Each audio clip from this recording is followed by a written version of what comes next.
All right, I'm going to do this problem 2 times. One time using 2 separate models using the equal sign, and the other time subtracting first and using just one model. And we can kind of compare what's good and bad about that. So I got 12 linear terms. So that means I'm going to have to split it up 6 and 6. And again, as we get to these larger models, it does start to naturally motivate not wanting to draw out diagrams.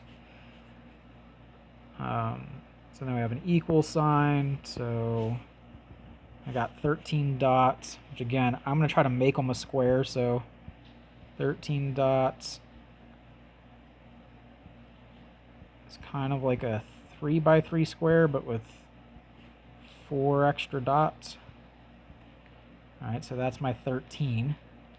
But now I'm looking at, well, what completes this square over here? Well, if I got 6 and 6, that means this is going to be 36. 2, 3, 4, 5, 6. 4, 5, 6. 1, 2, 3, 5, 6. 1, 2, 3, 4, 5, 6. 3, 4, 5, 6. 1, 2, 3, 4, 5, 6. Which means I'd have to be doing the same thing over here. So let's complete this square.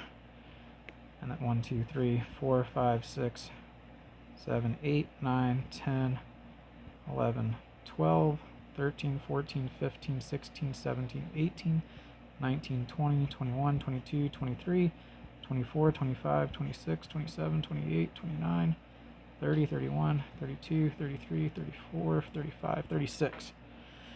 Alright, and this makes a... Let's see the dimensions of my squares. I got this one here, and this one here. Make this a little skinnier. So I got x, x. I got a plus 6, plus 6. So this is a x plus 6 squared.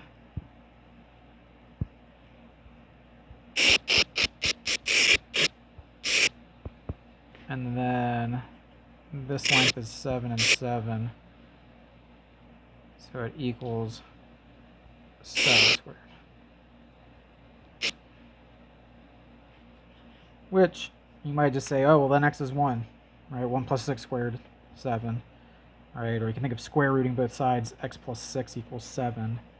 But then you have to deal with the hassle of going, where's the other possibility?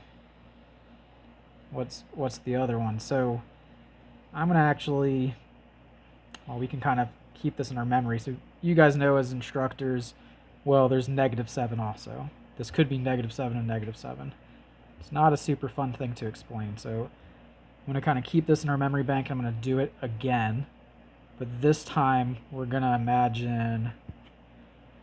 Let's see, and I don't... try to keep some of this to save me some time. Let's get rid of that diagram.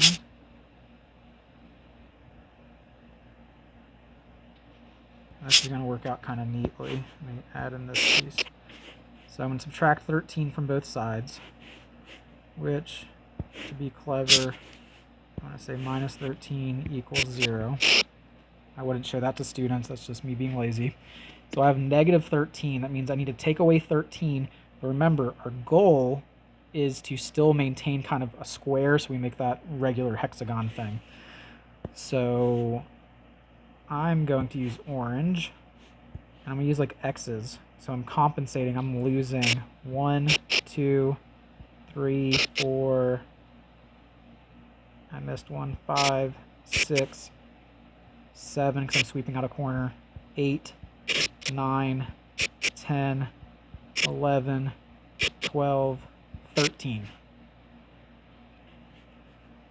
Alright, so I still have my larger square.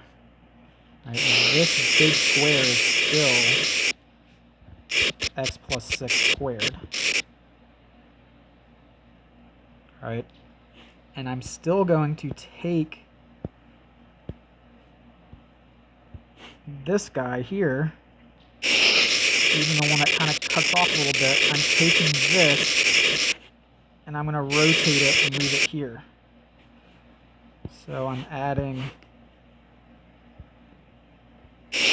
1, 2, 3, 4, 5, 6. This probably should be purple. And I can still cross out 1, 2, 3, 4, 5, 6.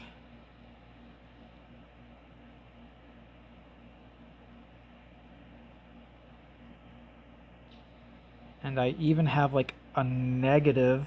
It's so weird to think about this. This is where area models kind of break down.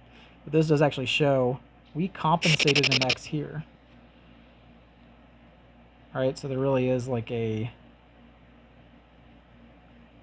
negative 1x there. So we got a 13th one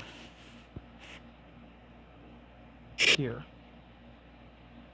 Alright, so now, again, this is where area models break down when you start dealing with negatives. We have x here, but see, I've actually compensated one spot. This is x minus 1. Now, a lot of times, we use tiles and we just flip them, but you can actually see that that's negative because it's actually bleeding into and cutting out some of the actual x squared. All right, and then we'd have x plus 13. Right now, if we wanted to look at the vertex form, we would see that this is a 6 by 6, and we actually extended it one more, so that's a 7 by 7. So we have a negative square here. We have a minus 7 squared there, which we can then see is x plus 6 plus 7, x plus 6 minus 7. I get x plus 13 times x minus 1 equals 0. So there's kind of a drawback on both methods once we get into the negatives, because you're having to deal with those in the first method you have to deal with, well, why is there a plus and minus 7? This we can still see clearly when I move it why there's plus or minus 7, but there's this awkwardness of compensating over the x squared and having to append it there. Right, that's a very awkward piece of this.